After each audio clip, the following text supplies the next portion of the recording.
And may the words of my lips, may the thoughts and meditations of each of our hearts teach us and bring us closer to you, our God. Amen.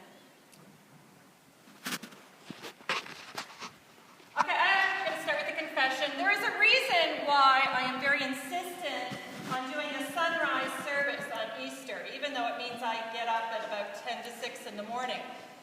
There is a reason why we have to have a sunrise service. It is for the very simple reason that if I don't in some way put myself out there, expend some extra energy, on Easter Sunday I've really got no way to earn my keep. Because I'll tell you, this is the service that is just too easy. Let me come up with an idea for an Easter sermon. I know, rebirth. How hard is it? Anyone could do it. Anyone could stand up right now and say, Easter is all about rebirth. I mean, if you want to get really, elaborate, you could say birth is good. Seriously, that's what the Easter story is all about. And yet, Easter sermon is supposed to be one of the big ones of the year. So I honestly feel like saying, new birth is good. Off you go. Let's go eat ham. Right? Is that what we do? All right, I'll try to elaborate a little bit about that. Actually, I should. Because rebirth is the central message of Christianity. Transformation is the central message of Christianity. It's not that you can't find that in other faith paths. You absolutely can. But in Christianity, it's completely front and center. Our big story in the Christian church is about radical transformation. It's not about staying where you are. It's not about refusing to move in your life, in your spiritual life, in terms of where you are and how you function in the world. It's not about status quo. The central message of Christianity is you want to get better. You want to free yourself.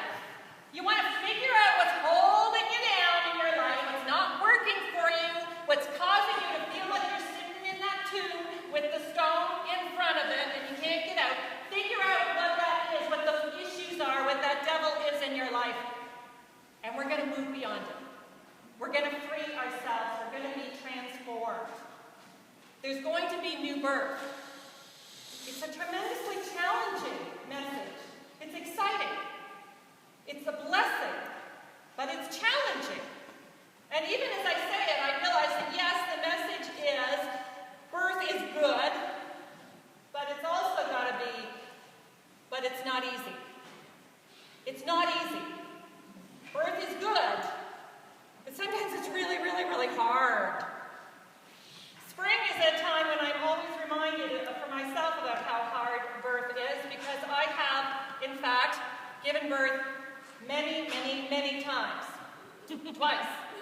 I have 2 children. I cannot say that I was one of those, beautiful earth mothers who seemed to glow. If I glowed, frankly, it's because I was face down in the toilet for 9 months. I didn't have a beautiful, peaceful pregnancy. And I didn't have a beautiful, peaceful labor experience. To the point that the father of my children and I, who's here, hi Michael. He may not be coming back. Michael and I decided that if in fact I got pregnant a 3rd time, neither of us were going to be present at the birth. I knew that there were women who just kind of sailed through this time. But I woke up the day that I was due, all excited, got to the end of the day that I was due, woke up the next morning and realized I was going to be pregnant the rest of my life. That was my due date. That was when it was supposed to happen, right? That was the date. It is the date. Everyone says, what's the date? Right? What's the date? That was the date. Date is passed. I was going to have to learn up to walk upstairs like this for the rest of my life, really. My mother started calling. My mother calls day 2, day 3, day 4, day 5, day 6, right? Anything yet? Anything yet? Yes, Mom, I had it. Did we not tell you? The only thing that kept me going was realizing how crazy this was, how crazy making it made me, and thinking I will do this to my daughter. The birth itself was very, very, very, very long.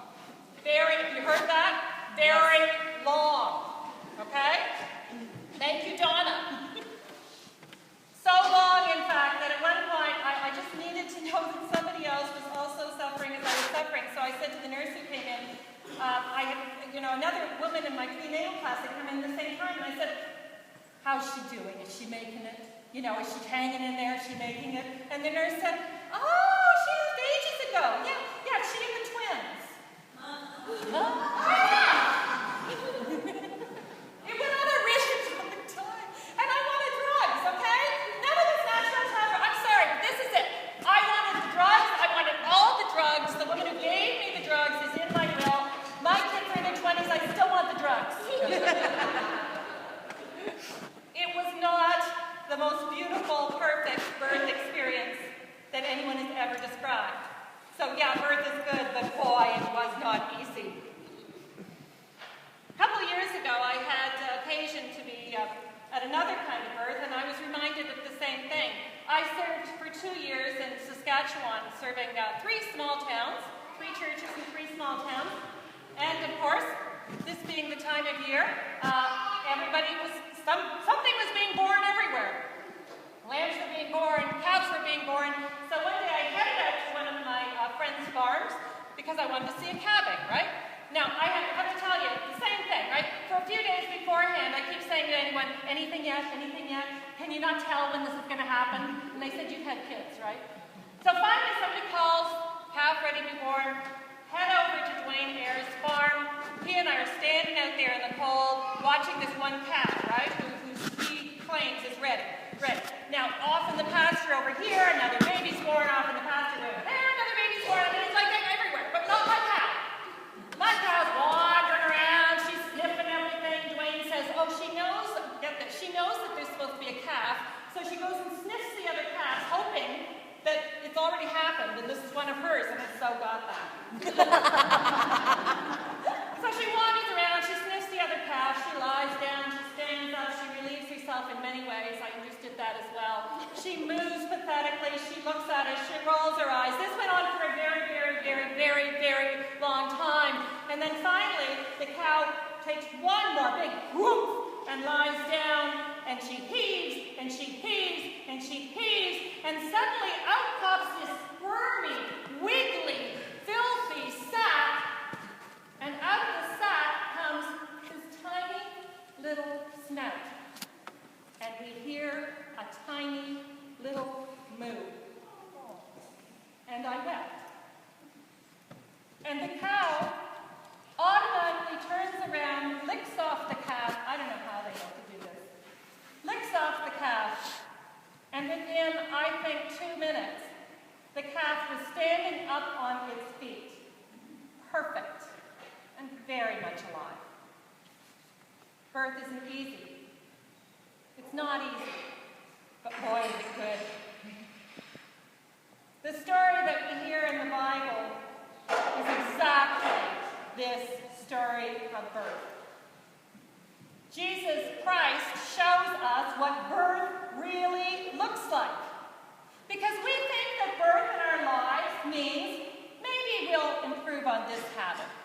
Maybe we'll heal this relationship. Maybe we'll learn a little bit of self-love. That's not what birth looks like in the Bible. The story of Easter is that there are no small births with God. There are no pieces of birth with God. You get the whole thing. You don't get a little bit here and a little bit there. You get a massive, gigantic, complete birth of everything you are meant to be. That's the story of Easter. Jesus walks a long, dark path, suffering loneliness, suffering betrayal, suffering self-doubt, suffering all of the things that we suffer. And that's the pain that we go through, the labor that we all endure in our lives. Jesus goes into a dark place where we can picture the sorrow of his friends, the idea that everything has ended. And that's the part of labor where you think you can't go on. The place in your life where you can't think about 20 minutes from now. You can maybe get through the next 10 minutes. And maybe the 10 minutes after that will look after themselves. That's the point in our personal labor where we are barely managing to hang on. And then, miraculously, truly miraculously, everything changes. The sun rises on Easter Day. We find that we have a new life ahead of us. We find, in fact, that we have been transformed. In this church on Ash Wednesday, which begins the Easter season, I invited people to think about the most difficult time of their life. A time when they felt like they were in some kind of spiritual labor, when it was hard and painful, and they couldn't see the end. And then I suggested, think about the blessing that was birthed from that time.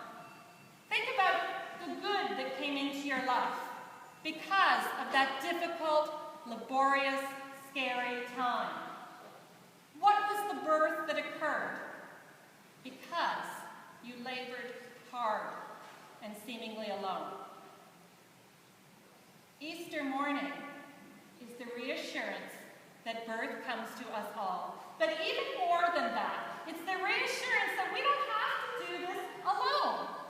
And what kept me going through my labor was certainly the fact that there were people around me who loved me and encouraged me and supported me.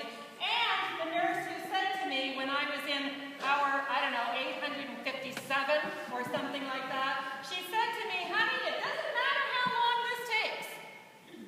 We're all going to end up in the same place. The things that make our labor easier are knowing we're not alone. But there's a few other tools of rebirth that are handy as well. One is to keep in mind that no two births are the same. Every one of us is going to travel through this life to their own spiritual awareness in their own time and in their own way. We have to honor the things that come into our life. They're specifically designed to teach our souls. So my path won't look like yours, and yours won't look like someone else, but I honor my path and your path, and we all know that whatever we specifically need to make us the freest person we can be is what's brought to us. So we don't judge other people's paths. We encourage and support them, and we encourage and support ourselves. Something else that makes our labor towards new birth easier is knowing that there are greater forces at work than us. There is a force and energy of love in this world that is, as Peter says, there for everybody. For everybody. It's not there for a chosen few who want to come to church or go to synagogue or attend any other faith group. That force of love in the world, that presence, that energy that wants to carry you through to new birth, help you through this time of labor, is available to everyone. We just have to show a little willingness on our own part to be helped. And finally, we have to believe that birth is coming. We have to remember that in the story of Easter, birth was hard, but birth occurred. There is an absolute guarantee in the spiritual life. An absolute guarantee. And that is that the pain will pass and Easter morning will come again. Whether it's a small birth we're undergoing or a major life transformation. So the story of Easter is simply that. Birth is wonderful, but it isn't easy. But the good news is, every one of us is fully supported by the divine presence in your life. Whether you know it or whether you don't, you're not alone. The lessons you need will come to you, and the resources you need to meet them and to grow will be given to you. And best of all, whatever dark labor we may undergo, however long it may seem to last, and even in those periods where nothing seems to be happening, we are assured that at the end of our labor comes glorious transformation, the complete freedom that comes with God, and a total, joyous Easter morning.